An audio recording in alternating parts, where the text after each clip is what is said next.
Low lives, welcome to your Friday. Oi, oi, how we doing?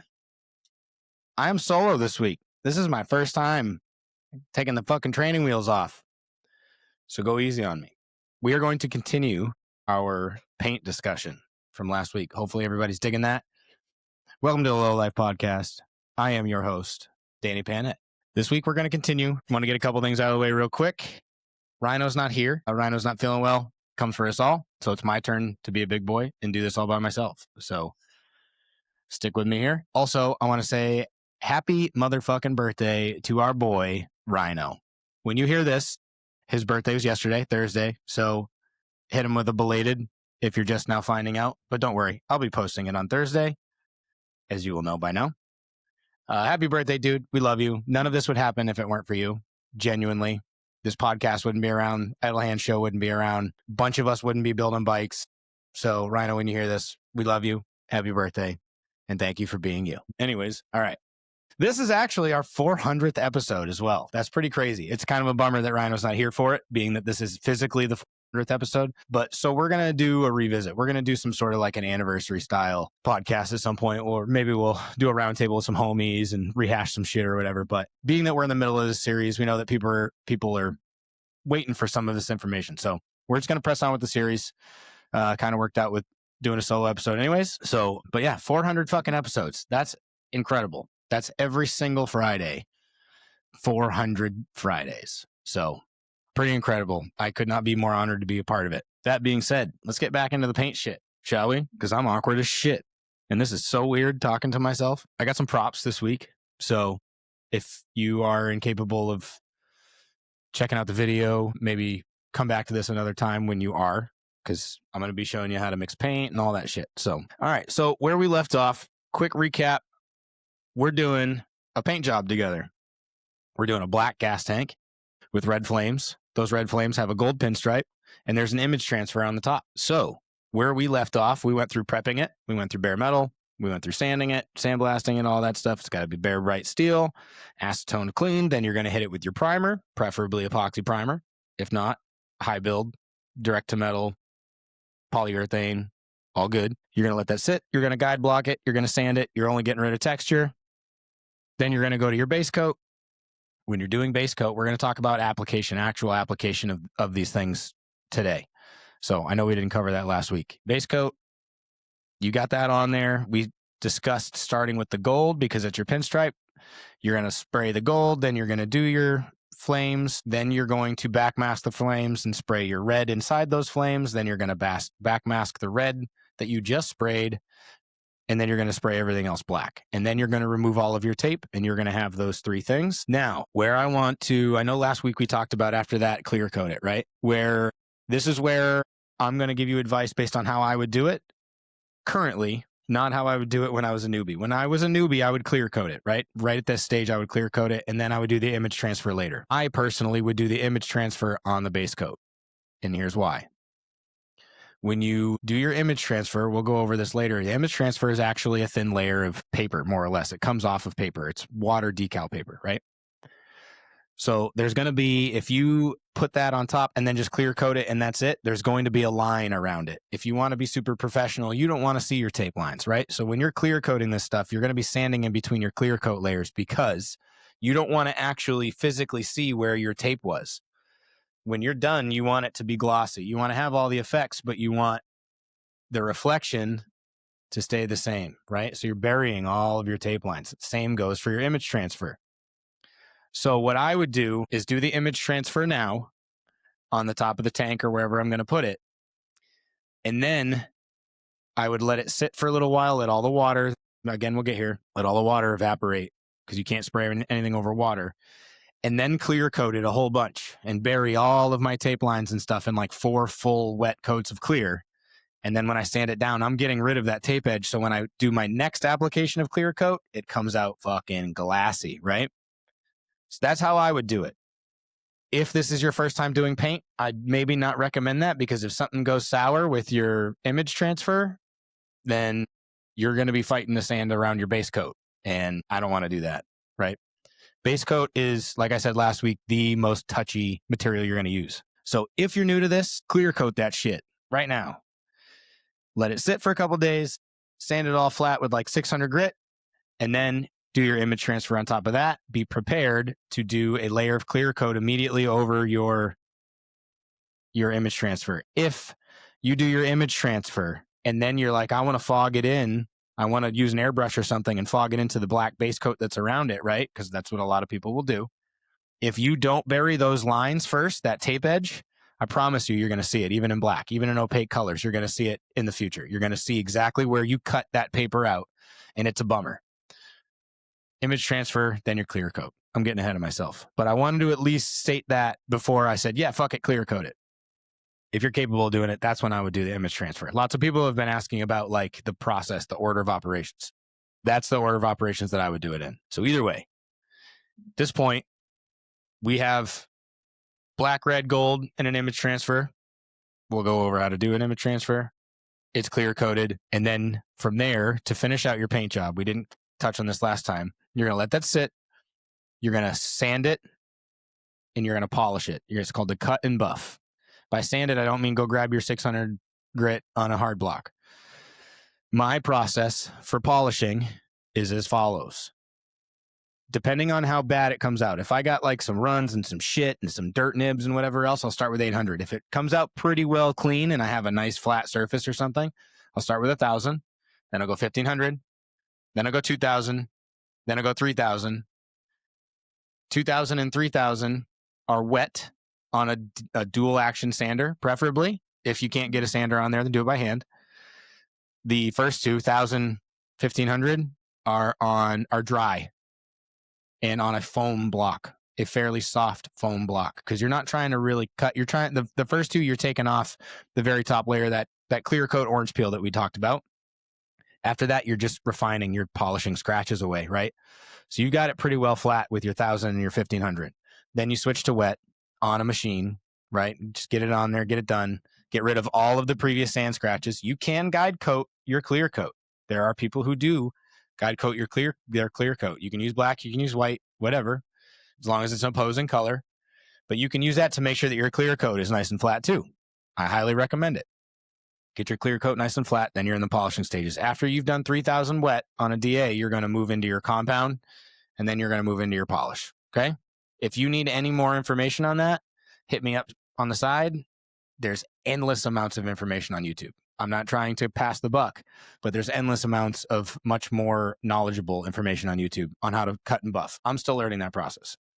Usually, I do what some people would refer to as a flow coat, which is I will sand all the graphics down nice and flat, and then I will do one final last coat of clear and make sure it's fucking minty. Make sure my air pressures are good. Make sure I don't have a bunch of dirt. Everything around is, all the dirt and everything is mitigated and whatnot. I get one nice final. This actually is not polished. This is the helmet I did for Trippy 10. This is not actually polished. Truth be told, I ran out of time. So this is off the gun finish. I don't chirp that as a notch in my cap or anything. Off the gun finish just means it has orange peel. It doesn't matter how good you are. So I digress. So your clear coat, something I wanted to mention too. You don't have to go gloss. You can go satin. You can go matte. You can do a bunch of different stuff, right? There's different ways to get those effects, but I recommend just buying, if you want matte clear, just buy matte clear. If you want satin clear, buy satin clear. There are matting agents and all sorts of stuff you can add to glossy clear to dull it. Just get matte clear, right? Your clear coat, you're going for wet coats. We'll cover that later. Right now, we're going to talk about our equipment, right? We're going to break this down. This is how I do it here in my little tiny garage. As we've discussed, I have a 60-gallon compressor. You don't need a 60-gallon compressor. You don't need a 30-gallon compressor. I have a 35-gallon or whatever that I painted a bunch of bikes on. That's fine. And I started with a little pancake. Get a compressor. You need compressed air for this, right? Then you're obviously going to need a gun. If it's your first time, especially for primer, go get the Harbor Freight gun, especially for primer. And then only use it for primer. You can get things. I know we've discussed these on the podcast before. This is Betro is the brand. I'm not Betro Allegiant. This is an Amazon paint gun. It's like I think it was $180. So it's not like it's the cheapest thing ever. It's designed well. They're basically manufactured off of another very big named paint gun. But they work pretty well. So I have a gun for primer. I have a gun for base coat. I have a gun for clear coat. I have a gun for metal flake. I have a gun for anything that isn't urethane. So it's good to have several guns laying around. Bare minimum, I would say have a primer gun and then have a base coat, clear coat gun. Just 2 guns. Okay. Get yourself the Harbor Freight pink, purple guy, and then get yourself one of these, right? We're going to go over tip size and all that stuff that you're looking for here in a second. You're going to need the space. If you have an apartment and you don't have some sort of like outdoor, like a yard or anything, or a shed or a carport or anything like that, maybe painting your bike isn't for you right now. You got to have some space for this shit because you're atomizing paint in the air and blah, blah, blah. You don't want to be doing it in your fucking living room. Okay. You got to have somewhere to hang this shit or to fixture it, right? When you're painting a helmet, say, or you're painting a gas tank, you can't just set it down. You have to have it fixtured in such a way. So you can hang it up, right? Much like the Gypsy Witch tank is hanging up behind me up here. You just wrap it through the top bung and hang it up somewhere. Or you can have some sort of a fixture. I have something, I made a stand. I welded together the stand. It's got some 1 inch by 1 inch square stock on the top, and I have holes drilled throughout where it lines up depending on what kind of tank that I'm using, right? Drill 2 holes through it. You physically mount your tank on the tunnel to that. And what I recommend is at least do your primer hanging so that you can get like 100% of it covered, right? You don't want any bare metal. So if you're putting it down on if you're setting it down on its tunnel, you're not going to get paint all the way up in there. So at least for your primer to cover all your bare metal, it's okay if you have like just some primer overspray or whatever. It depends on how far you want to go with this, right? So have some way to fixture your shit. You don't want it blowing in the wind. You don't want it to get run into by somebody. You don't want your dog to be able to jump up and hit it. You don't want any of that kind of shit, right? You don't want to do this in a place where there's a bunch of shit falling from above, where there's a bunch of wind moving shit and blowing shit around, right? So where that's going to go, part of your environment, right? Cleanliness, you can wet your paint booth. Cleanliness, your debris, all of your dust and shit that's on the floor, shit that's on you. That's why they have paint suits. That's why they have dry socks, so that your hair and your shit doesn't get in. The lint from your clothes doesn't get into your paint. You don't have to go that far. Sometimes I don't wear a paint suit. It's all good. It depends on what you're doing. But wetting your booth, again, if you live in Manchester, New Hampshire in the middle of February, you can't wet your booth because then it would turn into a fucking ice skating rink. These are all things you have to take into consideration, right? But if it's warm enough out, you want it to be about 70 in your paint booth anyways. You want your substrate to be 70 degrees anyways. Bring your hose out and wet that shit down, right? Wet the floor down so that stuff, when it falls on it, it stays trapped, and the stuff that's already there stays trapped. So while you're blowing 30 PSI around, you're not kicking up all that dust back up into your paint job. And then you have to denib it and blah, blah, blah. It's a nightmare. Plastic your shit. Plastic your space. Wherever you have, like I've said on here, my paint booth is literally just a shed that's attached to the back of my garage. And there's a doorway leading from one to the other. That entire on the inside of my paint booth, all 4 walls and above me are plastic. The plastic above me is to keep the shit from the ceiling and whatever else from falling into my paint job. I just literally screwed a bunch of 2x4s into the walls, and I drilled a bunch of holes and put a bunch of hooks, and that's where I hang shit. And then I've made some fixturing things for helmets and for tanks and smaller parts and whatever else too. So you're looking for somewhere you have enough space where you can walk around your part to spray it, where it's not going to run into shit, where you can hang it, and that is approximately as close to 70 degrees as humanly possible. There's a 15-degree rule here. For every 15 degrees above 70 degrees, your flash times are cut in half. Please don't make me do math. For every 15 degrees under 70 degrees, your flash time is doubled, okay? If it's 15 degrees under 70, that means it's 55 degrees out. It's a balmy, brisk 55-degree day. Your flash time on your TDS may say 15 minutes between coats. If it's 55 degrees, it's double that. Vice versa. If it's 85 degrees out, if your flash time is 15 minutes, no, it's 7.5 minutes now. It's cut in half. So you're aiming for 70 degrees. You're aiming for as clean as possible, hence the plastic. Wet your floor. All of that stuff is going to get you a nice, clean paint job, right? If you don't have, you're always going to get little dust nibs and stuff in there. The best painters in the world get nibs, and there's tools to get rid of them. It's not that hard. Runs and stuff are a different story, but nibs and stuff, that's going to happen. But if you do all that shit, if you're looking for 70 degrees, clean paint booth, plastic, wet floor, all that stuff, good airflow, right? when you're thinking airflow, you want to be pulling air, clean air from one place and evacuating dirty air elsewhere, right? So I have that doorway. My big garage door is open, the main garage door, right?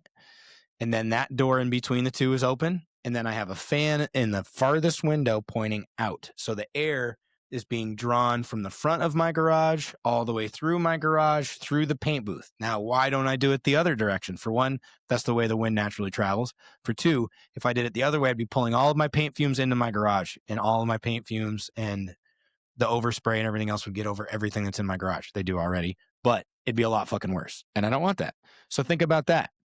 There's cross draft. There's downdraft. Downdraft's tough. I try to do downdraft in my paint booth, and you got to have rheostats on your fans or it'll just blow shit everywhere. Anyways, but you want to have constant moving air, right? You want it to both be 70 degrees and you want constant moving air. So again, if you're painting in February in New England, that's not a thing because it's less than 70 fucking degrees outside by a lot. So you got to get creative. It can be done, but you got to be creative about it. That's going to yield you the cleanest, most effective paint job, and that's going to save you from more work down the line. All right. So I wanted to real quick, I have some tape here that I wanted to show. This here is quarter inch. Quarter inch is, I do most of my stuff in quarter inch and eighth inch. This is quarter inch by 36 yards by 3M. This is the blue tape that you've seen and heard me talk about. Plastic vinyl tape. It's great, but it's too tacky for my liking, so I switched to FPS. This is 16th. It gets real skinny. This is great for doing things like pinstripes and such. So you have 16th inch. This is, again, vinyl. It's very stretchy. It's rubbery. This stuff, you throw this in your pocket, and after 10 minutes of walking around and prepping your shit to get ready for laying your tape and wiping your stuff down, this is nice and supple, and you're able to put it where you want it. This, however, is paper tape that I've been talking about. This stuff rips super easy. It's like using this stuff for straight lines. If I am doing a tank and you need racing stripes right down the center of it, this stuff's good for that. It lays nice and straight. You can see through it. Yada, yada, yada. It sticks really well. It comes up nicely. But when you try to do tight radiuses with this stuff, it doesn't really like to do it. You have to do like real tight. You're trying to do some little tiny chopper, skinny flames and stuff. This probably isn't going to be your best bet. If you're brand new to it, try it with 1/16 because that's the easiest to bend and maneuver, but it's also the easiest to physically stretch like we discussed last week. So you'll have a 16th inch pinstripe, and then when you stretch around your belly, it'll be less than a 16th of an inch. So be careful about that. At some point, I will do some sort of a taping demo. I just feel like this isn't the setting for it right now. But yeah, there's tons and tons and tons of videos out there. Look up Limeline Paint Supply. Look up literally any video by House of Color, especially if it includes John Kosmosky.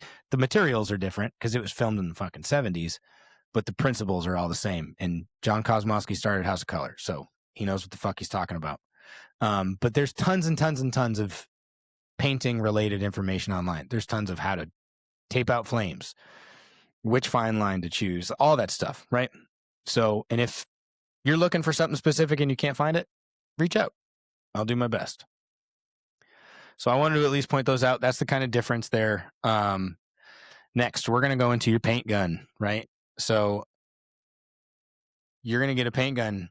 And if maybe you don't have a Harbor Freight nearby and you're like, what paint gun do I need? And this one comes with this size tip and this one comes with this one and blah, blah, blah. So general rule of thumb here for primer, check your TDS because this is also stated in your TDS. It will say, shoot this through a blah, blah, blah tip.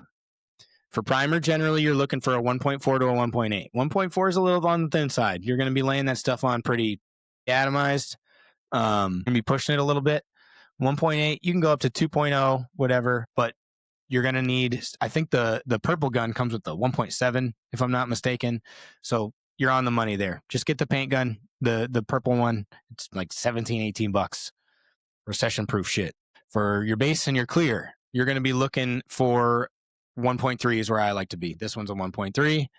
Most of the other guns I have are 1.3s. 1.3 is good for base clear. 1.4 is fine. All that kind of stuff. For metal flake, and for things of that nature, you're going to be looking at 1.8 to 2.5 tip. You can find guns cheap on Amazon and all that kind of shit that have 2.0 tips. And you can shoot regular metal flake 0.15 or whatever through a 2.0. We'll get into how I shoot flake later. But flake, primer, things that come out thicker, the flake is physically a bunch of metallic pieces that have to come through a paint gun and get atomized and stick to a panel. You know what I mean? So you got to have a big old tip. That is a needle nozzle combination. What that means is, I can quickly disassemble this, needle. That thing goes into your gun. When you squeeze the trigger, I'll do it this way. When you squeeze the trigger, it goes out, paint flows through here, comes out here, gets mixed with air, which tunnels through here, mixed up with air, and comes out your nozzle. This is your needle. This is your nozzle. Okay? This combination. Okay? That's how your paint gun comes apart. That's more or less how your paint gun, that's really it. You can pop, some of them have rivets here and C-clips and stuff. You can pop it out and clean this rod in here, but that's disassembly of a paint gun, more or less. So we might as well cover that while we're here. At your nozzle. Nozzle goes into the gun body. Nice light touch when tightening this shit down, especially on like an O-ring gun or whatever. When you put your nozzle on, your air cap rather, when you put your air cap on, you can see how mine is currently set horizontally, right? It's got these two, tits. If your tits are horizontal, your spray is going to be this way. There we go. Okay, it's going to be vertical. If you turn your tits so that they are vertical, your spray pattern will be horizontal, which is helpful to know. You'll know. When you're painting something, you're like, man, it would make a lot more sense for me if I had something skinny or whatever, something long. It would make a lot more sense for me to turn this pattern from vertical to horizontal. That's how you do it. Get your air cap on there.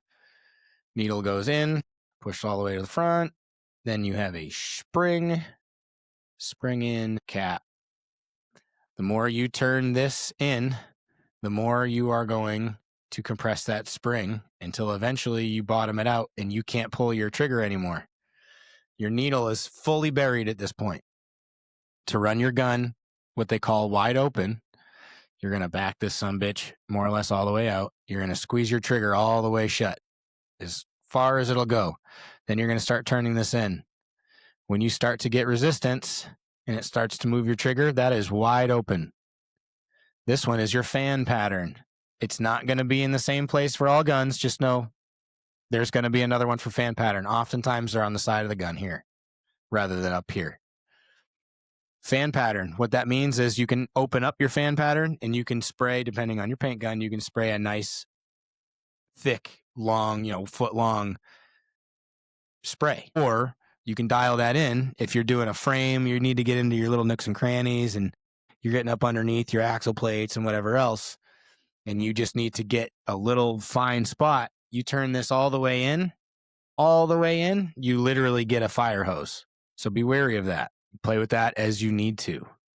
The way I do that is I set up a piece of paper masking on my door before I spray anything, and then I just set it to where I think I'm okay, and I give it one quick spray on the paper, and I see what my spray pattern looks like. If I'm happy with it, I send it. If not, I make all my little adjustments, and then I put it on the piece. Don't just do all your shit, get your gun all set up, and you're painting your gun or whatever, and then just start squeezing the trigger on your shit, because you might have a little bit of cleaning solvent that might be in here, and that's going to be the first thing to come out because it was the last thing that was in there.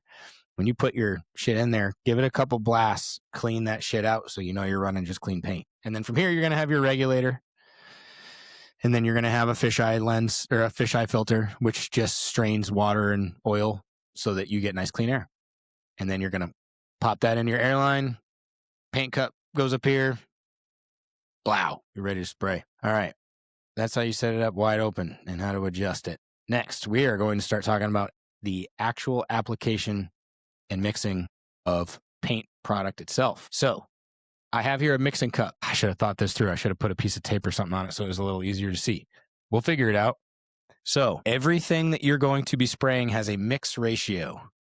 For example, this Tropical Glitz black candy that I have says right on the top, It's a 1-to-1 mix ratio. 1-to-1 with what? Reducer. Okay. So what I'm going to do, 1-to-1 is the easiest one, obviously. So what I'm going to do when I spray this is I'm going to put on my paint cup, I'm going to go up to however much I need. Say I need 4 ounces. I'm going to pour 4 ounces of this black paint into here. And then I'm going to pour 4 more ounces of reducer in there. That is a 1-to-1 mix.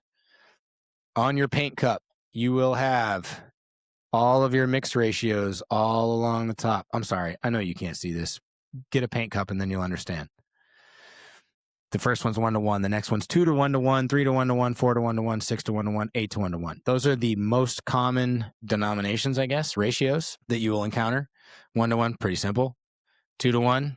So there's already people, I'm sure, going, why 2-to-1-to-1? Some things have a reducer and an activator, right? So we talked about that earlier. Some single stages and things of that nature need a catalyst or an activator because they're not made with clear coat in mind. Single stage paint, for those of you wondering, I guess we should talk about that too. Single stage paint is paint with the clear coat already built into it, right? It's tinted clear coat, more or less. So you don't have to do clear coat over top of it. You can polish and buff single stage paint, all that stuff. I don't usually use single stage paint because I'm doing so much custom stuff. I just use urethane, dries faster, yada, yada. But you can use single stage. So some single stages have to be catalyzed, right? Because there's not a clear coat on top of it. So you want your UV protection. You want your scuff, road rash, rock chip, all that protection. And you just want the protection that clear coat offers, right? Because base coat in and of itself is not protective of anything. The 2-to-1-to-1 comes in. You're going to do 2 parts of paint. You're going to do 1 part reducer. And then depending on your mix ratio and your TDS, you might have to do 1 part of catalyst or activator or whatever, right? So that's 2-to-1-to-1. Right now, we're just focused on 2 number ratios. This one's 1-to-1. Doesn't require anything but reducer. Urethane reducer. That's it. And then that is ready to spray. Okay? Give everything a good mix, obviously. I shouldn't have to say that. Give everything a really, really good mix before you do anything. So right now, if I'm going to mix some of this stuff up, I'm going to put however much I need. I'm going to match the same amount in reducer because it's 1-to-1. And then I'm going to mix it up real good. And then I'm going to strain it. And I'm going to put it in my paint cup. And then I'm going to spray it. That's the order of operations there. 2-to-1, same deal. So what you're going to do when you see one of these paint cups, at first you're going to be confused. What you want to do, your mixture is 2-to-1-to-1. You're like, all right,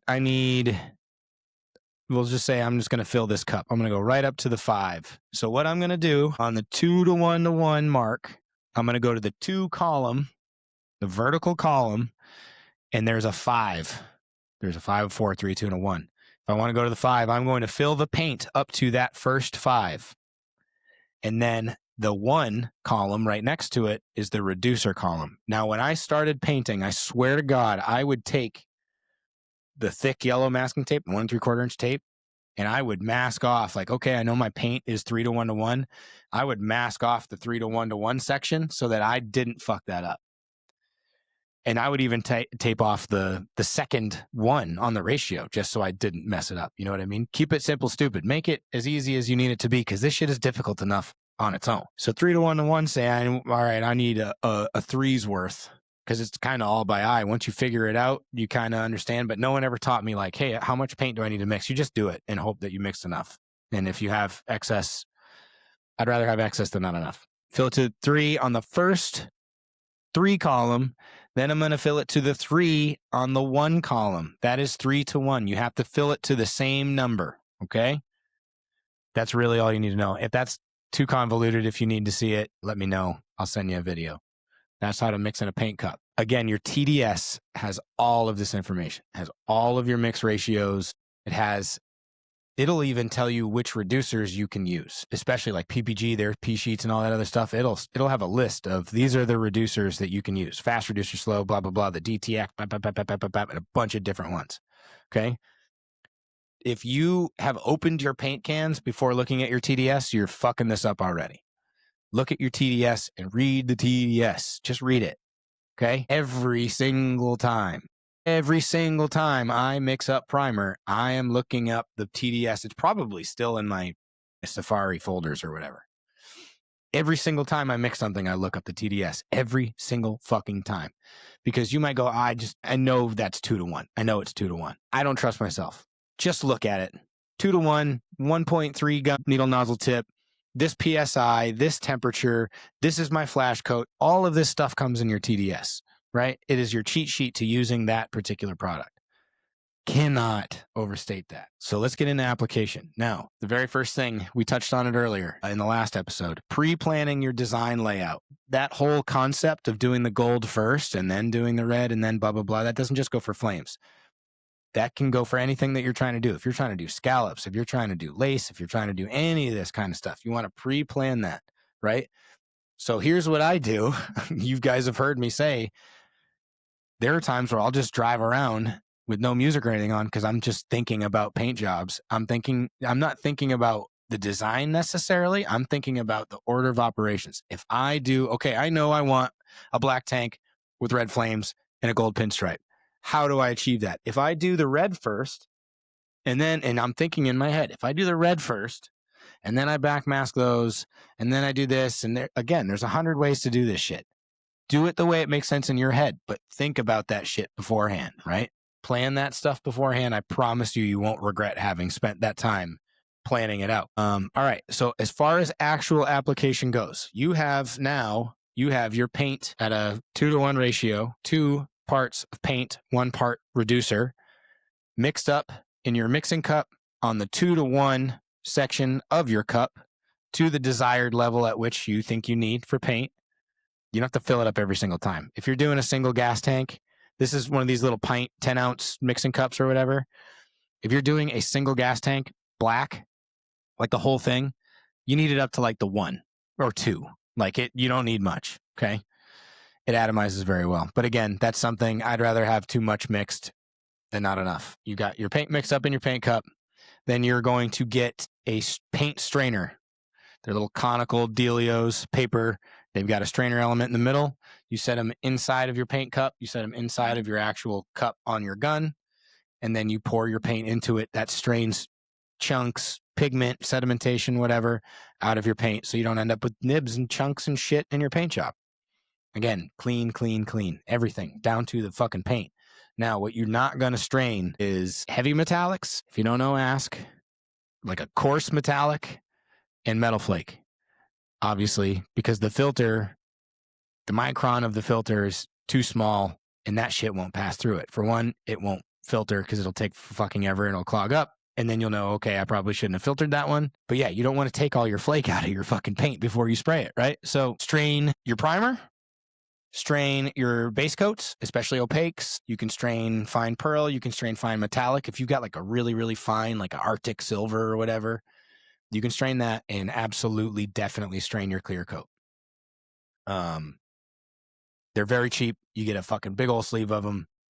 TCPglobal.com, Amazon, Spray Source, Paint Connection. I mean, and a lot of these companies like Tropical Glitz and Paint Huffer and Candy Shop and all that, they'll also sell you consumables too. Like a lot of them will have tape and yada yada as well. So if you go to any of these sites, you can find that shit. There's also a website I wanted to say, Custom Paints. Specialist Paints is the website, but it's Custom Paints is literally what it's called. It's based out of Florida. It's certainly not the best quality stuff that I've used, but they have a bazillion colors. They have OEM colors from like all sorts of different fucking brands. Like I've sprayed a Mitsubishi color from them and an old GM Cosmos purple color from them and a bunch of shit. They have rattle cans, they have primer, they have clear coat, they have consumables, they've got shitloads of paint colors, they've got all the effects shit, the crystal effects and the marbleizer and all that other stuff. So I highly recommend, especially for like first timers, newbies, you're only painting one bike, that kind of stuff. It's a lot easier on your wallet. Last I checked, I want to say a quart of paint is usually about $45. So not too terrible of like base coat, regular single color base coat. But yeah, check out that website if it's Custom Paints. I want to say it's USASpecialistPaints.com or something like that. Hit me up. I'll put it in the notes or whatever if I can as well, if I can figure that out. Oh, yeah, I kind of lost where I was at. All right, pre-planning your shit. All right, so you got your paint mixed up. in your gun. It's strained. It's actually physically in your paint gun now. You have your regulator hooked up. You have all your shit on. You have your airflow. Everything's clean. Your floor is wet. The plastic's up. It's 70 degrees. Your shit's hanging. Now, you have cleaned the substrate before you're going to spray it, obviously. What do you use to wipe down stuff before you spray it? If it's bare metal, acetone and only acetone. Everything else, wax and grease remover. You can get that at any of the stores, any of these paint supply places, whatever. Wax and grease remover, a mild solvent. What you're going to do is you're going to wipe that on and you're going to fucking air it right off.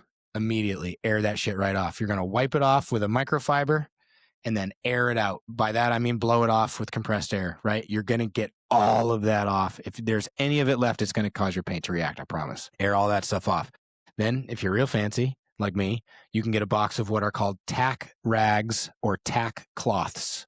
What those are, they come in a little square package. You rip them open, and it's this fibrous cloth that is impregnated with some sort of adhesive, a very super mild adhesive. And what you do is you're going to open it all up, let it breathe. You're going to ball it up, and then you're going to wipe that very, very lightly with zero pressure. You're not trying to transfer any materials here.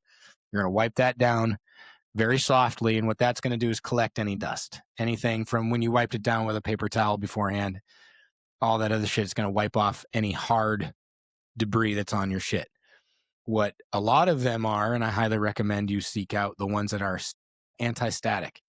A problem with painting is every time you sand a tank, we'll just say a tank, anytime you sand it, anytime you hit it with water, anytime you wipe it down, anytime you move it, like anytime you touch it, any of that stuff generates static electricity within that gas tank, right? Static electricity attracts shit. So if you have fuzzies in your air while you're painting and this thing's charged with static electricity, all that shit's going swink and it's getting sucked right into your shit and you're going to have dirt nibs. So you can get anti-static wipes that are also tack cloths that will knock down some of that static for you. Now, preface to this, if this doesn't work and something happens, you can't blame me because I've done it 100 fucking times and nothing bad has ever happened to my paint. An OG told me way back in the day when I first started doing this that in a separate gun, or well before you put your paint in your gun, you can put a little bit of 90% isopropyl alcohol in your paint gun. Turn your nozzle way down so you're only getting a real fine mist. You're not trying to paint the isopropyl alcohol on. You're just trying to get some onto your substrate, and that is going to knock down a shitload of your static. Again, you're going to spray that stuff on, and then you're going to air it off before you spray any paint on it. Something that's helpful to know with a paint gun. You can start to squeeze the trigger this far. See how it stops right there? When you have this hooked up to air, you can squeeze this trigger that far and you only get air. Only air will come out of here, and it will be very close to the PSI when you squeeze the trigger. Pull the trigger just this far, only air. As soon as you go past that point and you start engaging that spring that we saw back here, you're now opening that valve, which is your needle, and you're getting paint to come through. So you can have your tack cloth in one hand and then only squeeze your trigger to the point where it's just air, and you can literally follow along and blow all that shit off as you're doing it. You can do that with your wax and grease remover. You can do that with all that shit, right? All you're trying to do is get the contaminants up off of it. You never, ever wipe your shit down with wax and grease remover and then fuck off and let it dry. Don't do that. Wipe that shit off, blow that shit off, right the fuck away. Okay? That's how you clean it. There are some other things out there. We use this stuff called SX103, which is a pre-prep, which has isopropyl alcohol in it. You can smell it, trust me. But there's also a SEM solve that we use beforehand, and that stuff you really don't want to let rest. So wax and grease remover, clean your shit, air it off. Now you're ready to spray your paint. So you got your paint in the gun. Right now, let's go back to, we have a bare metal tank, and you're applying primer right now. So you've got primer in your gun. You're going to set up your gun to the spray pattern that you like. However, on your very first coat, for everything, on your very first coat, you're going to go lighter than you would your other coats significantly. And why you're going to do that, that is called a dust coat or a tack coat. What that's doing is you're just putting a little bit of material down on your substrate to create something for the subsequent layers of paint to stick to as well as the substrate, right? It's just a quick dust layer. You literally set it so it's just like you're a foot away from it. Just get some on there. It'll look very cloudy. You'll still see your substrate. That's fine. It is a dust coat. Let that sit for a couple minutes. You don't have to do a full recoat, full flash on it, especially if it's 70 degrees and airflow and all that other stuff. Let that flash off. Then from there, you can start to do coats that actually cover everything. Now, are you trying to cover in one coat? No, not once, not never, right? There's never a time where you should be like, I'm only doing one coat of this. So you're going to do your dust coat, and then from there, you're going to do medium wet coats, right? And again, your TDS will literally tell you how many coats, how long in between coats at this temperature, and blah, blah, blah, blah, blah. So you're going to follow your TDS as far as doing your subsequent coats and how many. There's a lot of different definitions on what's a wet coat, what's a medium wet coat, and what's a light coat, and blah, blah, blah, blah, blah. Put it on. What you're looking for is to put it on the least amount, especially for, hold on, before I even get that far. Let's stick with primer for a second. With primer, with high build primer especially, you're trying to do just that. You're trying to build. So you're trying to put 2, 3, 4 coats on so that when you start sanding, you have that material to sand and get nice and flat and whatever else, jive with your Bondo and all the other shit. But that doesn't mean that you want to open this thing wide open and just fucking dunk that shit on, right? Because like we talked about, there are solvents in this paint. The solvent being your reducer, and the solvents that are in this. Realistically, what this is just diluted pigment so that you can spray the pigment, right? There's shit in here. There's solvents in here that are designed to be evaporated, right? That's why your paint ends up dry at the end, because all the solvent, all the fluid evaporates out of it. So when you spray this shit, you're looking for the solvents to evaporate out of it. If you spray a super, super, super heavy wet coat and go, fuck it, I'm good, that top layer with your nice brisk airflow and your 70 degrees is going to start to crust. And the stuff underneath it isn't going to be able to gas out in time for that top layer to not crust over and trap that shit. So you have a hard layer up top and all this wet shit that's trying to pop up, it's going to bubble up and you're going to get solvent pop. You're going to get reactions. You're going to get issues, right? Stick to your coats. Stick to the coats it says in your TDS. It says medium wet coats. Do 3, it'll say like 3 to 4 medium wet coats, 15 minutes in between, blah, blah, blah, blah, blah. Do 3 or 4 wet coats.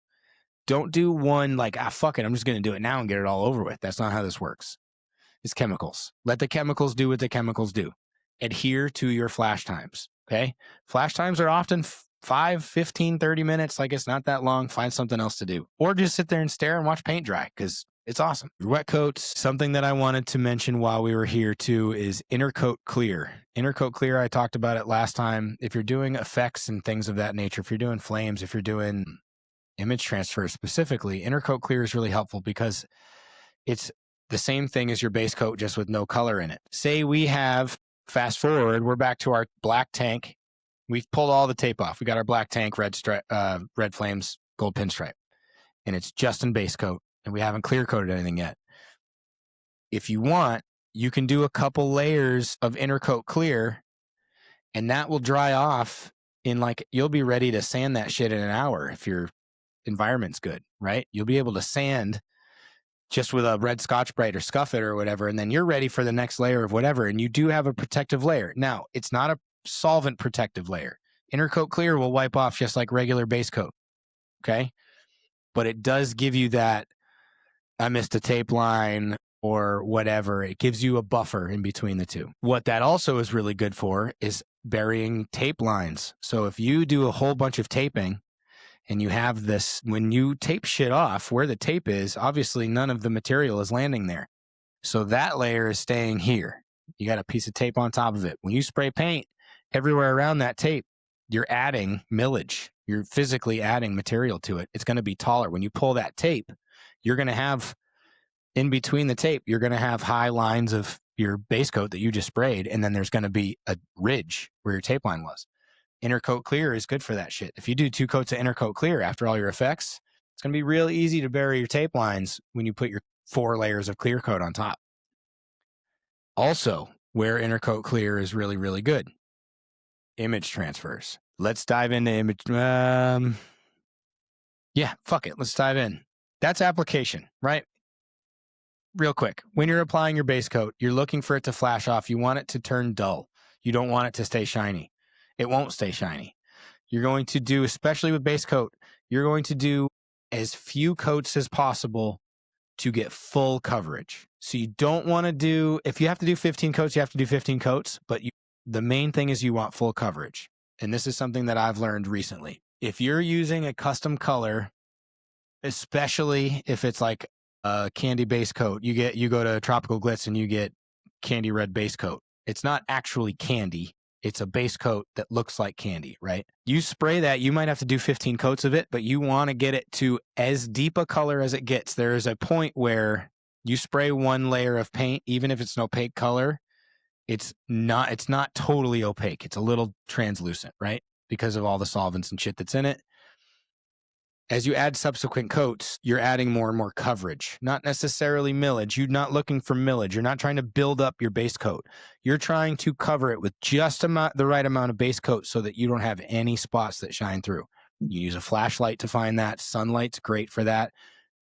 Find a spot where the sun peeks in through the window or whatever and check. Use a flashlight and make sure you've got good coverage. You want to paint to 100% coverage because if ever you need to touch it up, if you haven't coated your tank to complete coverage, let's say you're using a candy red base coat and you haven't covered it to as deep, as dark, as saturated as that color gets, if that bike falls over and you get a big old chip in the side of your tank, right?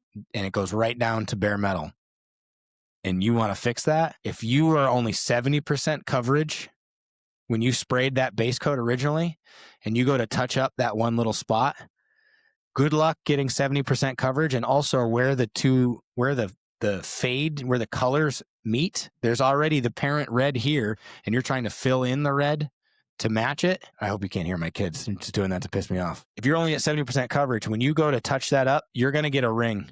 100% you're going to get a ring because where those two things touch, now it's gone darker because you haven't gotten it as dark as it'll get. If you get it to as dark as that color will get, when you go to fill that stuff in, it's as dark as it gets. It doesn't matter. You just keep applying until it all matches. And there you go. That's how you blend your shit out, right?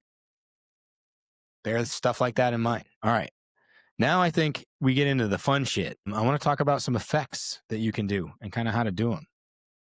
There's endless amounts of effects out there, right? By effects, I mean graphics, things like that. We're going to go into lace and flames and scallops and ribbons and panels and all that shit, right? So if you want to do some sort of effect, we're talking about layered paint jobs or whatever. I forget how it was phrased, but we're talking about layered paint jobs.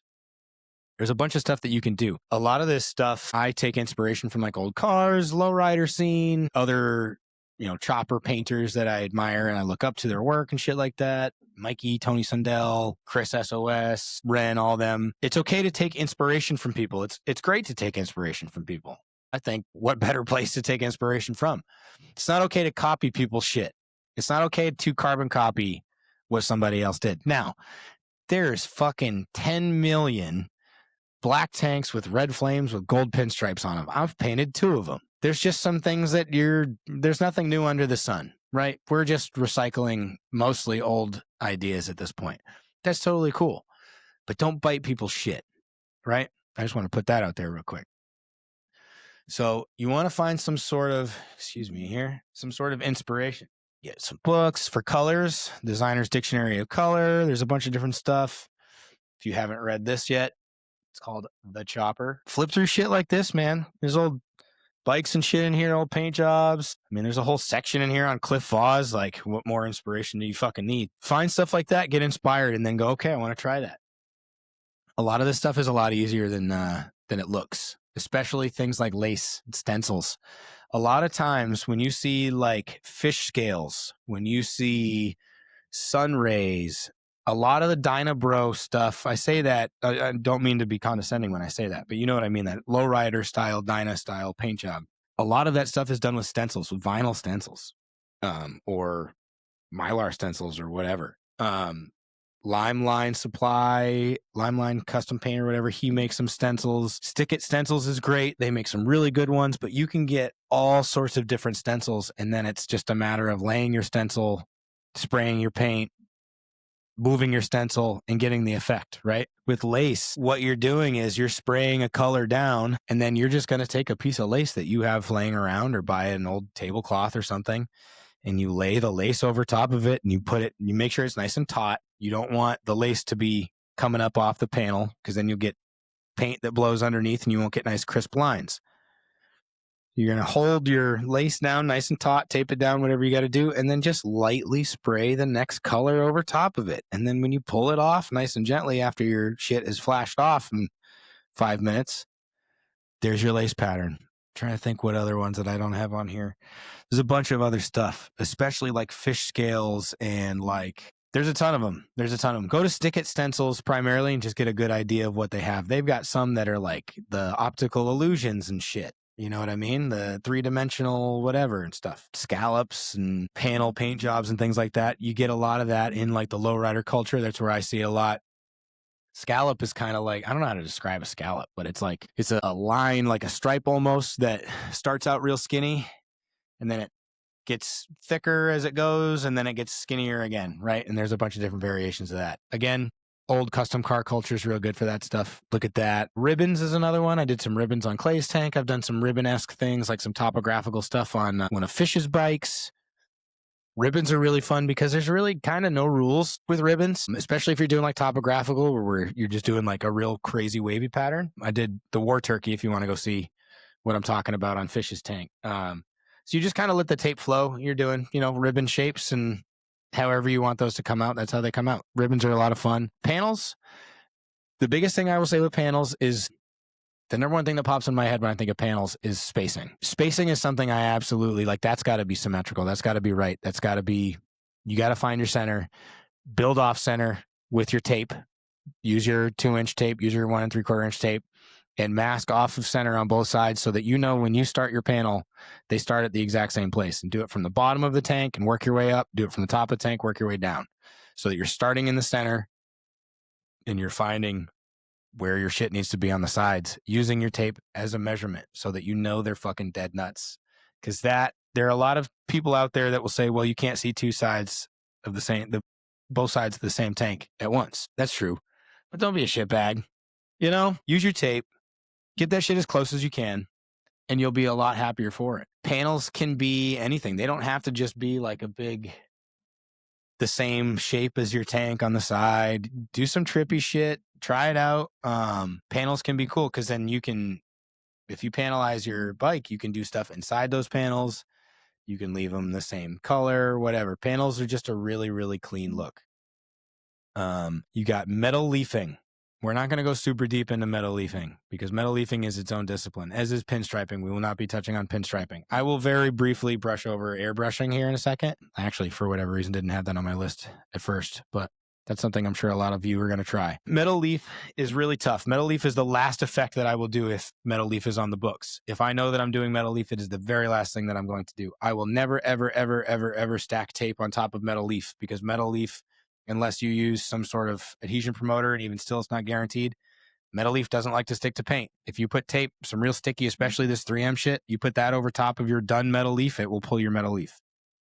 I mean, that shit will pull paint if you're not careful. Metal leaf is tough. So to do metal leaf, you're going to need a few things. You're going to need size, which is what they call the glue. I don't know why. Sizing glue. Like sizing, like you're sizing for your shirts. I don't know why it's called that. I know it's weird, but that's what it's called. There are different versions of sizing glue. Limeline makes one that you can load up into an airbrush and you can spray on. You could also dip a brush, like a paintbrush or something, into that same stuff, and you can apply it with a brush or a, I don't know what they're called, the foam applicator dowel with the foam spongy dealy on the side. Great for sizing. Great for doing metal leafing. You're going to tape off where you want your leaf. Then you're going to apply your size. There's duck size, which is paint on. And then with that stuff, you have to wait for a while. And then there's a knuckle test. YouTube it. I like the stuff from Limeline because you can spray it. It dries super fucking quick. And then you can put your leaf down and move the fuck on. I don't particularly enjoy doing metal leaf. I love the way it looks when it's done, but it's a pain in the balls. So you're going to tape off where you want your leaf. You're going to apply your glue. You're going to let your glue do its thing and get tacky, but not dry, obviously, because then it won't stick. And then your metal leaf is going to come in a booklet, and there's pages or whatever. You pull out a page of your actual metal leaf, and then you're going to tamp your metal leaf down. And then I use one of the old ball and chains makeup brushes, one of the real bristly, soft ones. And once I have all of the loose leaf down, I will take that and very lightly dab directly on top of it. And what I'm trying to do is very gently push the metal leaf into the sides of the tape, right? You're going to have two tape lines running perpendicularly here. Say you're doing a metal leaf pinstripe. You want to physically kind of jam with that brush, jam that metal leaf paper into the sides of the tape, because when you pull that tape up, if you haven't done that, you'll get real jagged lines. Again, I'm not a pinstriper. I suck ass at pinstriping. So when I do leaf, I do it as clean as possible because I know I'm not going to pinstripe it afterwards. If you're going to pinstripe it, who cares how your edges come out? But if you're not going to pinstripe the edges of your leaf, try and get them in there as much as you can. That shit's really, really thin. And if you push it too much and it kind of tears and it breaks open a little piece, take another piece of leaf and dab that on there. Tears and exposes, dab more leaf in there. It'll stick, right? If it doesn't, you're going to wait for everything to dry. You're going to apply another round of size glue, and then it'll stick on top of it, okay? Make sure you get complete coverage. So once your leaf is on there, you're going to dab it in there with your little makeup brush the best you can, and then you can start wiping away the excess shit. Hot tip here is have a little vacuum nearby when you start to actually get rid of all the excess leaf, because that shit goes everywhere.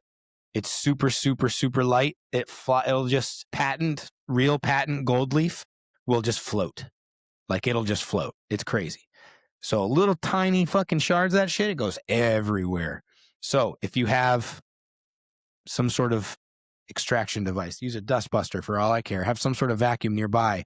While you're brushing that stuff off with one hand, suck all the spare shit back up. Ask me how I know. And then once you have that all down and you got all the shit off, use a cotton ball, a pure cotton ball preferably, and very lightly go over your metal leafing. You're going to kind of burnish it, and it'll also brighten it up a little bit. Then pull your tape. There are people who will lay the tape, then lay the size glue, then pull the tape. So the only thing is left is the size glue. Nothing wrong with it. I've never gotten super, super crisp lines with that technique, so I don't do it. Again, if you're going to pinstripe the edges of your metal leaf, fucking send it. That's the best way to do it, in my opinion, because then your tape's out of the way, and all you have is your actual strip of glue. And then turning metal leaf, you're going to need what is called an engine turner. There's a bunch of companies that make them. Basically, you're sticking a little tiny disc of 3000 grit sandpaper or something to that effect. Then you're going to press it onto your leaf with effectively zero pressure, and then you're just going to turn it. And then you go over and turn it. And that's called engine turned metal leaf, okay? Or spun metal leaf. So if that's the effect and the look that you're going for, that's what you want to be Googling. That's more or less all I'm going to touch on for metal leaf. Again, it's a big deal. Let's cover image transfer. All right. For the image transfer, you're going to need water slide decal paper. Again, Staples, Amazon, any of that shit. Hobby Lobby, I believe, sells it. You can get clear or you can get white. If you are going to do like a photo, some sort of like, just an image, or like we'll just say for the sake of it's a chopper tank, it's a Frazetta painting, right? You're going to do a Frazetta painting. I recommend you get the white. Why that is because if you get the clear and you're going to do a Frazetta painting, you're going to use your actual printer, your inkjet printer. You're going to take your image on your computer. You're going to flip it. If it doesn't matter if it's bidirectional, that's fine. But if it's got words on it, you are going to reverse your image before you print it. Then you are going to print your image, and then you are going to very carefully pick up your paper and not touch where that ink is. Don't touch it. You'll smear it. Realistically, you want a half-decent printer for this. When I first started doing image transfers, we had a really shitty printer, and you could see like the printer lines, and you could see them after you put them on the tank and everything. It kind of sucks. So you want a half-decent printer, realistically, if you want it to come out real nice. But you're going to print that out, and then you are going to very carefully cut out around your stencil. Now, what I do, if you have clear and you're doing a Frazetta, you are going to have to apply white paint to the ink side. The reason why is if you apply that clear with the ink over it, it's going to be transparent. So if you put that over a black tank, you've just lost your image transfer. You're not going to see it, right? It's going to be very fucking difficult to see. So if you have clear water slide paper, you print your image out, then you are going to apply white paint. Now, I have used white spray paint for this, admittedly, because it dries pretty quick, but base coat dries faster. Mix up a little bit of base coat, especially if you have an airbrush. Mix up a little bit of white base coat if you got some laying around. Air that stuff on there, light coats, again to full coverage because you want it. You want to be able to see your image. You will not see white on your paint job unless white is supposed to be there, okay? All that does is it creates contrast for your colors to actually show through so that you can see what your image is. It doesn't turn it white. Now, back to just get the white stuff. If you're going to do something like that, if you want it to be translucent, there are guys that will do metal flake and then they'll do the translucent image transfer over top so the metal flake pokes through and you can kind of see the metal flake in the colors and stuff. You got to do bright colors for that, right? Stick to bright colors. If you do that over black, dark green, dark blue, whatever, you're going to lose all your color. Think about that. So you're going to cut out the image in the shape that you want to apply it. You will want to have practiced this prior to see how the paper lays. If you have a big round surface, right? If you're trying to put, this is your gas tank, trying to put paper on it, it's not going to sit nice, right? So you need to make sure you've got it cut. If you have to cut wider around your image and then do some relief cuts all the way around the outside so you can get that shit flat. And then you can take a razor blade and cut out all those wrinkles so that you have your nice flat image transfer that's now adhered to your shit. What you're also going to need is a squeegee and a large bowl of water. I recommend lukewarm water. Hot water makes the shit kick way faster and way more difficult to use.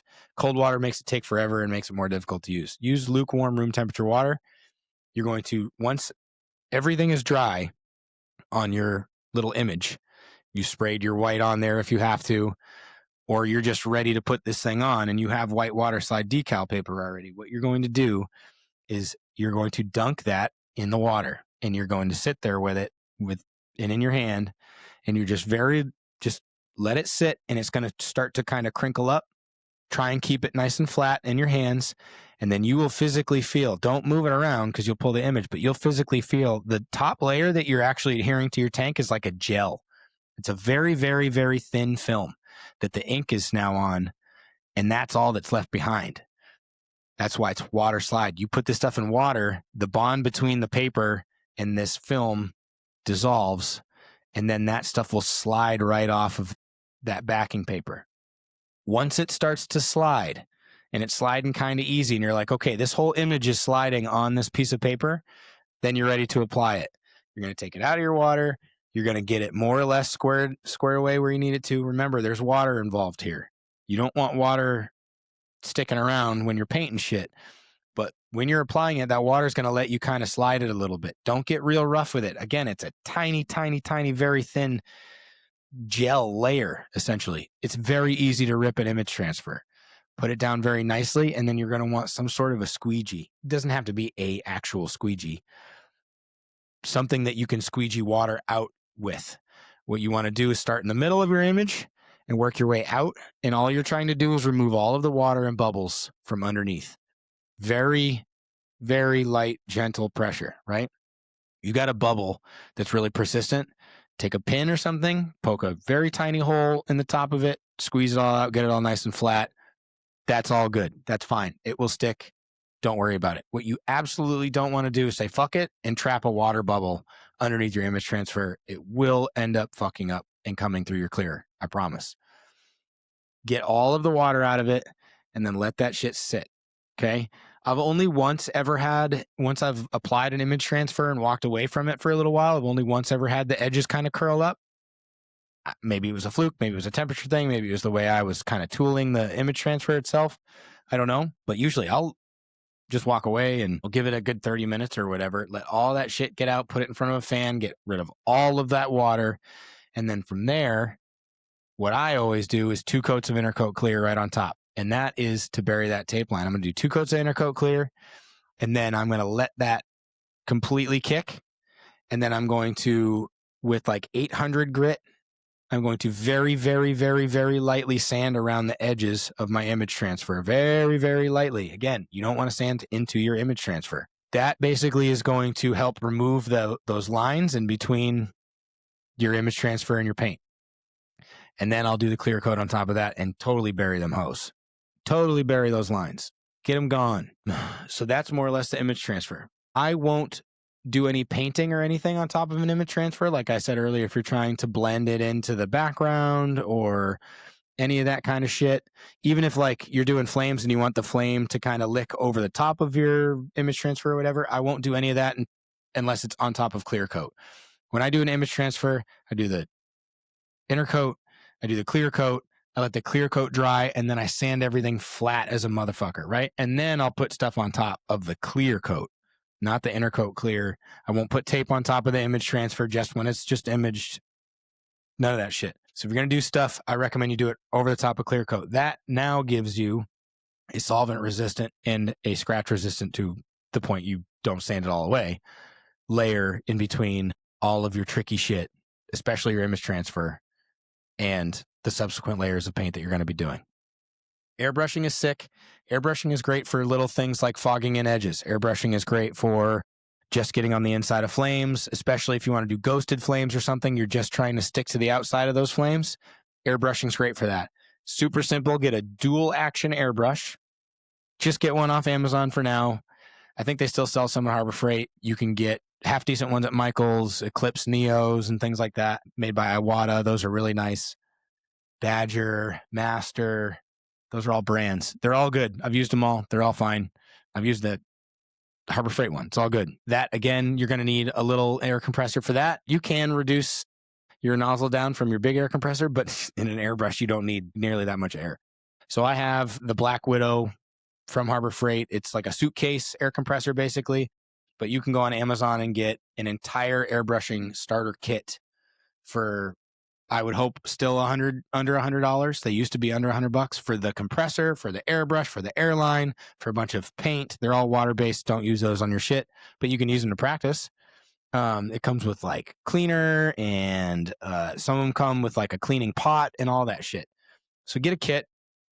You're just going to mix up your paint, and you're going to get a dual action. So just like with this one, if you squeeze the trigger to here, you get only air, and then everything after is paint. Just like that on an airbrush, if you just push down on the trigger, you're only going to get air. Once you start to pull it back, that's when you start to operate that nozzle, and that's when you get paint coming out.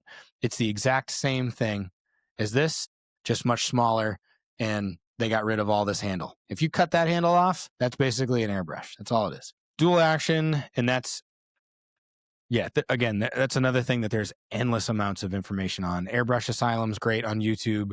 There's tons of good airbrushing tutorials and shit on YouTube. How to airbrush effects themselves and flames and details and whatever. I use it as a regular paint gun, usually. I'm using it for effects. I'm using it if I'm doing lace, if I'm doing scale, maybe not lace. If I'm doing scales, if I'm doing ghosted flames, if I'm doing a fade and ribbons, if I want to do a drop shadow, sun rays, any of that kind of shit, I'm using an airbrush every time. It uses a lot less paint. It's a lot more, you can really dial it in, and all this stuff is in layers, right? You can layer it. Airbrushing is it's just easy. It's right here in front of you, right? And if you're a super stud, unlike myself, you can do all sorts of crazy, like the murals and stuff with airbrushing is so unbelievably impressive. So if you can pick that up and that's a skill that you have buried somewhere, learn it, because it's fucking awesome. So we've done image transfers. That more or less covers airbrushing. Airbrushing is, I mean, everything, more or less everything that you can do with an airbrush, you can do with a paint gun, because again, you can dial this stuff down. You turn your fan way, way down. You turn your needle all the way down. You only get a little tiny bit of trigger pressure. You're only getting a little tiny bit of paint coming out. So if you're trying to fog in your edges on your panels, you can absolutely use a regular paint gun. You don't have to have an airbrush to do that shit. But an airbrush is a lot of fun to use, and it just kind of makes that stuff easier for the most part, I think. There's relicking paint jobs. Again, that's not my thing. I don't antique stuff. I'm not really into it. Every time I've tried to do stuff like that, It looks manufactured. It looks like I did it on purpose. It doesn't look genuine. It's not my thing. Again, if you're looking for the crackle stuff, it's out there. Do your own R&D. We discussed taping out flames. I know not to an extent. And shout out to everybody I saw that was out there working on taping out flames already this week. That's fucking awesome. I love it. Please send me that stuff. I would love to see no judgment at all whatsoever. Okay. I get it. We all start brand new. I'm not good at this shit either. So I just love to see where everybody's at with it. You know what I mean? And if I can offer any advice or whatever, I'm more than happy to. But that's more or less, there's obviously tons more effects. We don't have to get into how to do each. But if you have any questions about any of the other kind of options that you have, please feel free to reach out to me or a custom painter. All right. So that more or less spins us up to, we are back to our gas tank and we've got it. It's fully painted and it's got an image transfer on the back of it. We have then clear coated all of that. And then we have sanded that all down flat, made sure everything is flat. We go in and do any touch-ups at this point that need to be done. If you got some blowouts, if you got some lines that didn't meet, whatever, do your touch-ups at this point over top of clear coat so that if you're not satisfied, you wipe that bitch right off with some reducer. Then you're going to hit it with clear coat again, and you're going to let it sit. Now we are at cut and buff, which I know we discussed a little bit earlier. Cut and buff generally for me is going to start with 800. It's going to go to 1,000. Dry, 800 dry, 1,000 dry, 1,500 dry, all on foam, semi-rigid foam blocks. Then I'm going to go 2,000 on a dual action sander. I have a little 3-inch dual action sander and I have a 6-inch dual action sander. You can get 3-inch sandpaper, you can get 6-inch sandpaper, blah, blah, blah, blah. There's 5-inch in there too. DA is not mandatory, but very helpful and will absolutely yield a better result. 2,000 is DA wet. So what that means is I'm going to spray the panel with water and then I'm going to wet sand it with my dual action sander. That's going to get you a finer scratch. It's going to evacuate the powder and slag and shit better so that you're really cutting down. All you're doing at this stage is removing the previous sand scratches. 800 and 1,000, you're cutting a little bit, which is good. You want to cut off that orange peel. Just like with primer, you don't want to cut through it. You're not trying to remove it. That little bit of texture that's on the outside of your just clear coated shit, which there is texture. I don't care who you are. There's a little bit of texture to it. The 800 and 1,000 are only there to take that texture away so that you have as flat and smooth a surface as possible, right? Smooth, not flat. Then from there, you're just getting rid of the previous grits, scratches. 1,500, again, dry. 2,000 starts wet, then 3,000 wet, then your compound. Compound still cuts. It doesn't physically flatten, but it will cut. It will remove material, and it's refining scratches. Again, you compound everything. It's going to look kind of swirly and hazy and whatnot, and then you're going to use polish. Now, your pad that you're using, your polisher, right? There's at least 2 schools of thought on this. There's a rotary polisher and there's a dual action polisher, orbital polisher. I use a rotary polisher. I like it. I got it off, I think, T-Global a while back.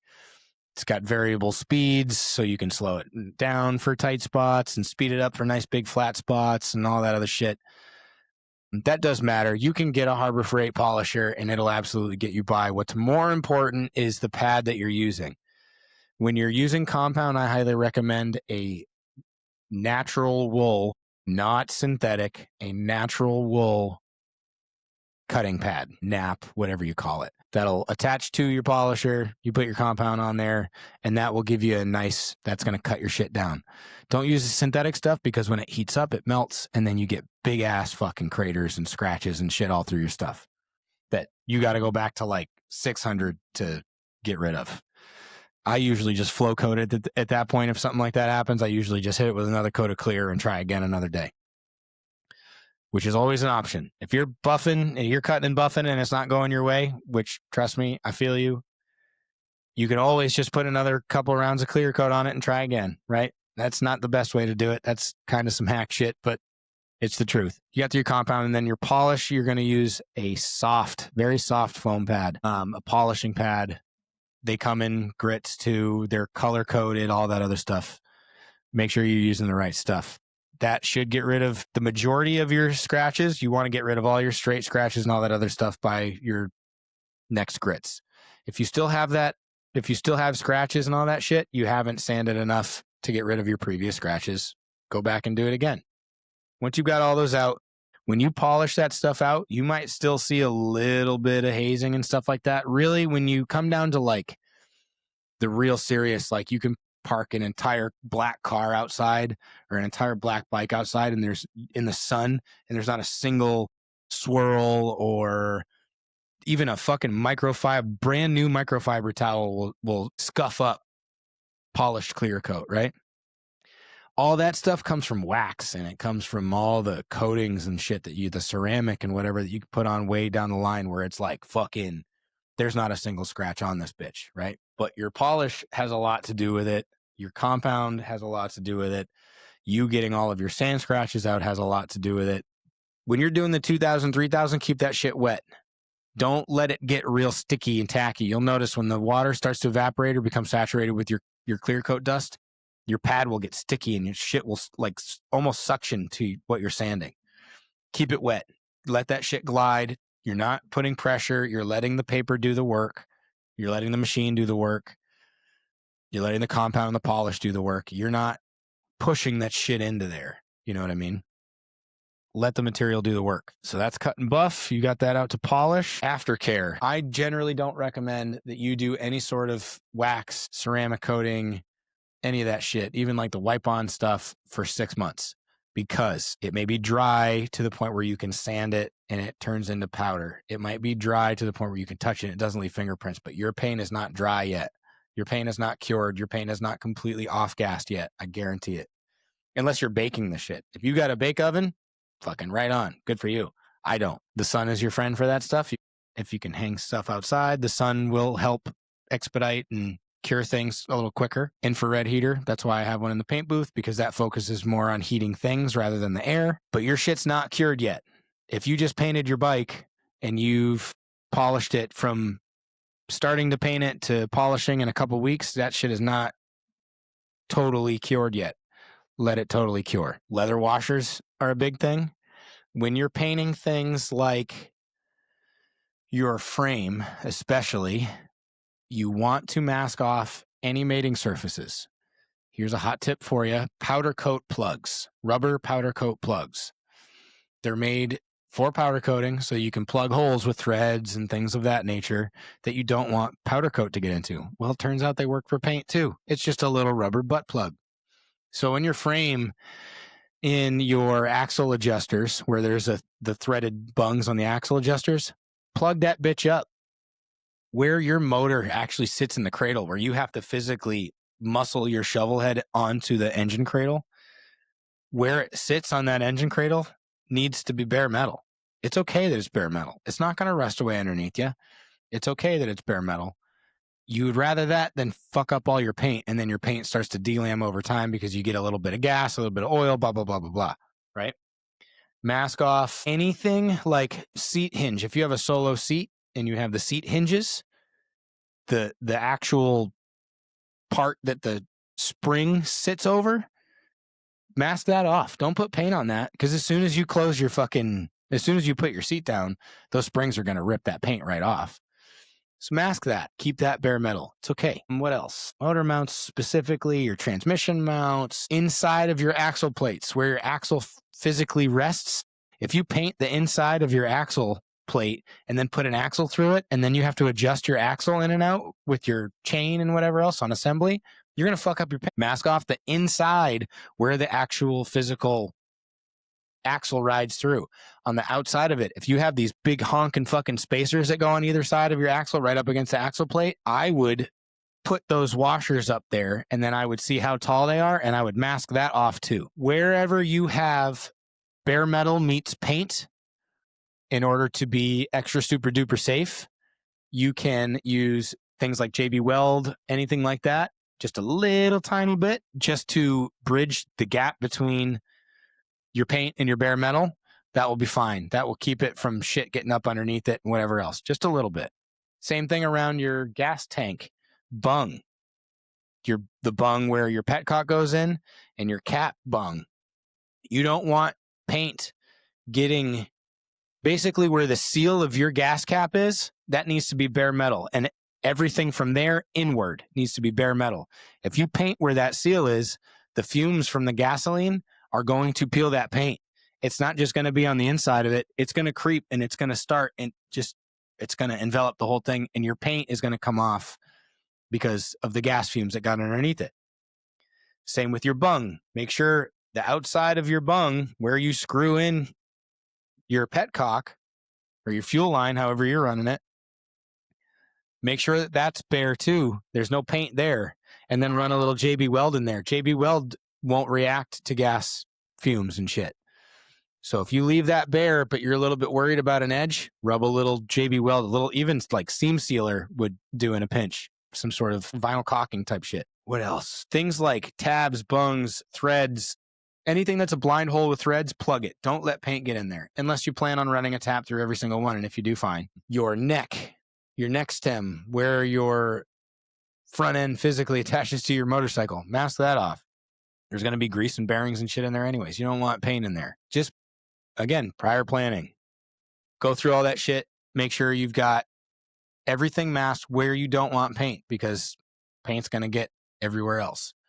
That's the point. But yeah, as far as aftercare, I recommend bolt the shit up and live with how it is for 6 months, and then polish and ceramic coat and all that other stuff. Waxes, any of that kind of crazy shit. I meant to put this earlier. Kind of touched on single stage versus base coat. So I have types of paint in here. Single stage versus base coat, clear coat. It's two different systems. Single stage is where the clear coat is built into the color. So you spray the color. That's your clear coat as well. It's got the UV protection. It's got all that shit in it. Single stage paint sprays a lot like clear coat. So you spray it on pretty wet, let it flow out kind of deal. Again, you can cut and buff and polish it. Base coat, clear coat is just that, where you have urethane base coat. This is strictly base coat. You add a reducer to the base coat, you apply the base coat, then you put a clear coat on top of it. That is how it is designed. There is no UV protection. There's no marring protection. There's no any of that shit in base coat. Base coat is pigment with liquid to make it so you can put it through a gun. That's it. It's just color. And then to go a little further with that, you have metallics, pearls, opaques, candies. Metallic it has little flakes in it, little tiny flakes to give it a metallic appearance. My Chevy pickup truck is Arctic silver metallic. It's a very, very, very bright silver with very, very, very fine metallic particles that in the sun gives it a nice little shimmer. Pearl is very similar, but pearl is where you can get color flops. Color flops are the shit. You can get chameleon pearls, which is the stuff you've seen people put on like Lamborghinis or whatever, where at a certain angle, it's 5 different colors. It's a rainbow chroma coat chameleon pearl or whatever. That's an option. Pearl will often come, like you can get a pearl base coat. You can get a metallic base coat. Or for pearl specifically, this is my favorite. I love pearl. I love dry pearl. You can buy dry pearl and it's a powder, and you can mix it in to your base coats, your candies, your clear coat.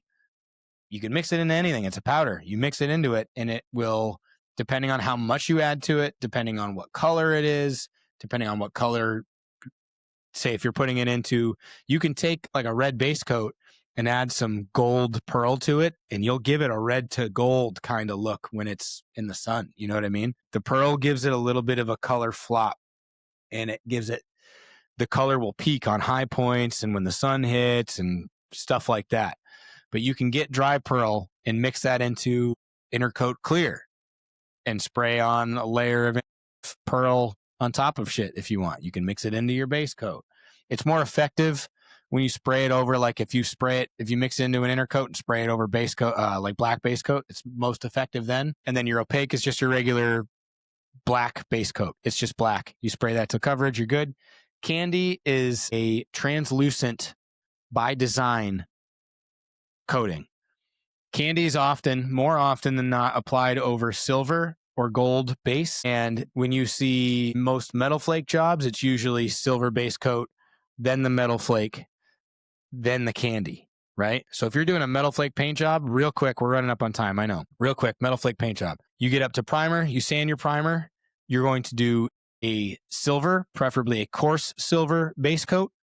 cover the whole thing in silver. Then you're going to apply your metal flake, often silver metal flake. If you use a couple different sizes of metal flake, you get a lot more bling when it's all said and done. But get your metal flake on to the amount of coverage that you want. 100% coverage is going to look like a disco ball. Do 75% coverage, it's not going to be as aggressive and crazy and bass boaty, right? You're going to do that. Then you're going to clear coat over the metal flake. Then you're going to sand everything down flat. And then you're going to put candy on top of your metal flake. And that's how you get that see-through, because candy is see-through. The more candy you put on, the darker it will get. The same goes with a lot of metallics and pearls and stuff that aren't translucent. But again, I highly recommend you go to full coverage with that stuff. And again, by full coverage, I mean spray it until it is completely saturated and it can't get any darker. With candy, that's where a lot of color fades come in. You can color fade because, you only put 2 coats of candy, like serape blanket style paint jobs or whatever. That's just tape and candy, and how you layer your tape and where you spray your candy and whatever. Candy is awesome for that lowrider look, and you can put candy. Candy doesn't have to go over silver flake. Candy doesn't have to go over flake at all. Candy can go over base coat. Candy can go over pearl. Candy can go over whatever. Okay? There's tons of candy on this helmet.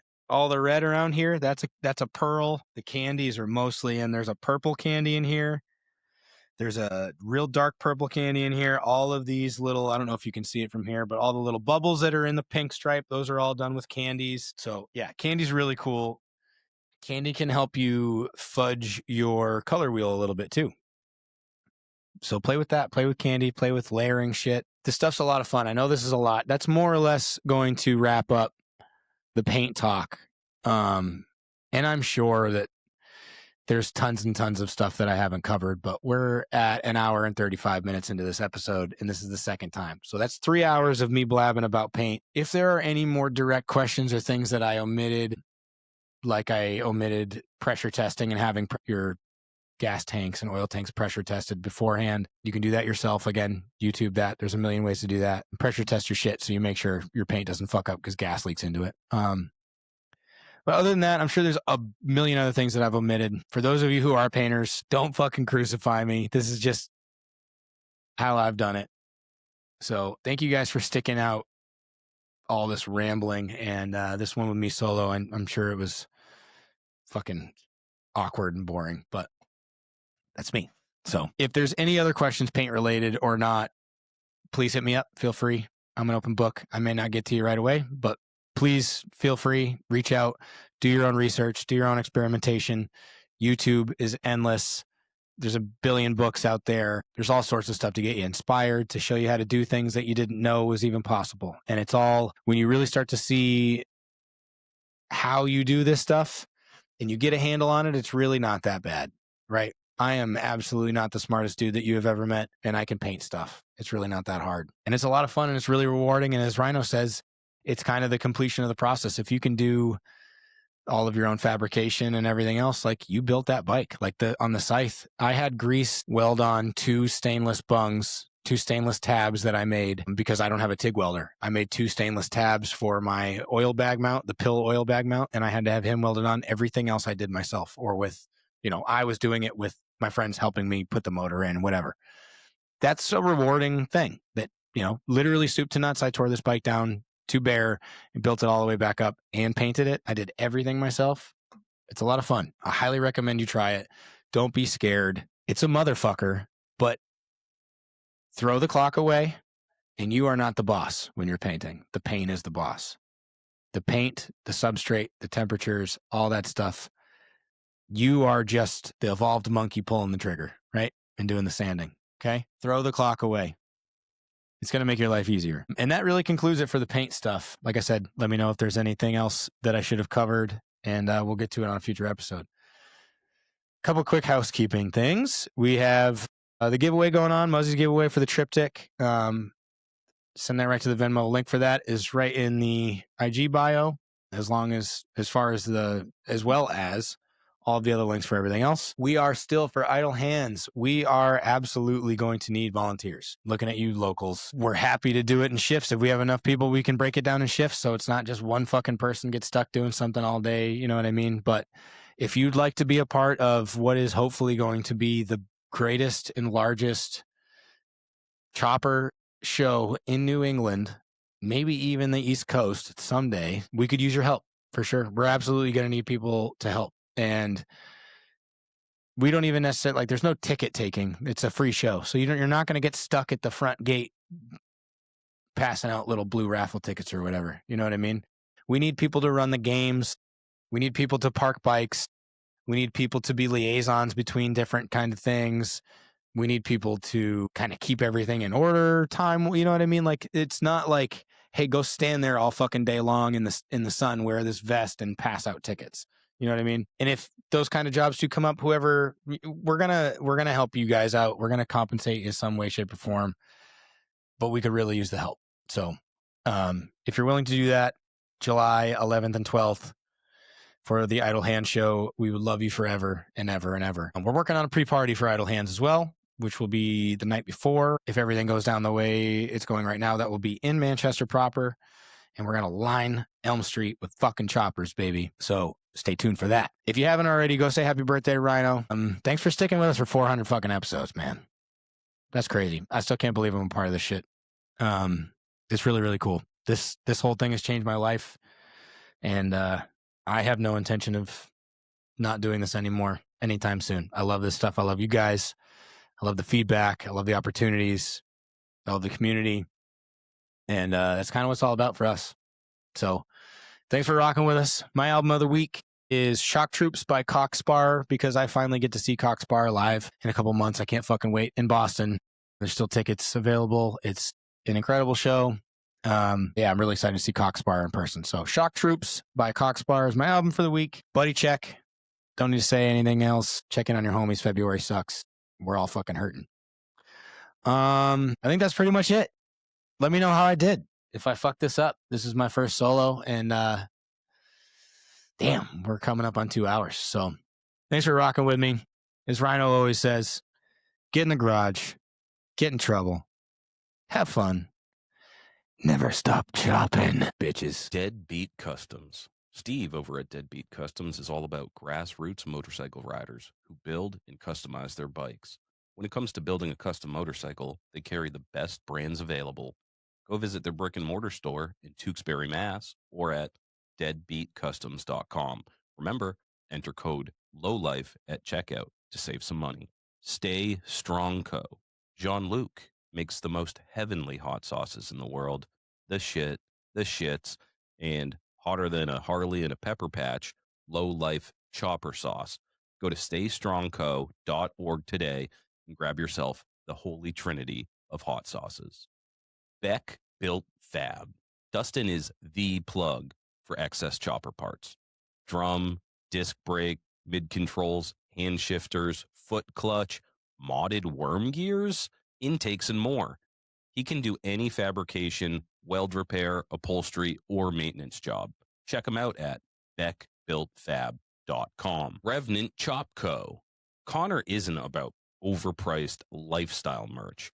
It's chop clothing made for the garage, for the blue-collar builder who'd rather spend his money on parts than trendy tees. It's not just another stack of black t-shirts either. He drops wild, garage-born designs that stand out, gear that looks great, covered in grease, or on the side of the road. Check out RevenantChoppers.com.